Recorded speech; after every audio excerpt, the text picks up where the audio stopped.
ఎన్నాళ్ళు ఈ మూగ భావాలు సెలయేటి తెరచాపలు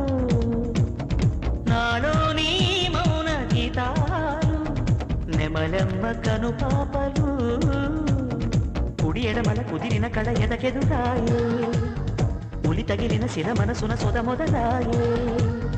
ఈ సప్తవర్ణాల నా స్వప్న రాగాల పాటల్లో ప్రథమాక్షరి ఇది ప్రాణాల పంచాక్షరి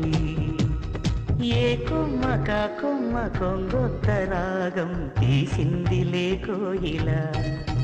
సుమగీతాల సన్నాయిలా ఏ పువ్వు కాపు నీ పూజ కోసం పూసింది లేవెల నీ పాదాలకే మూవల ఒక దేవత దివి దిగి వచ్చే ప్రియనేస్తంలాగా ఎదగూటికి అతిథిగా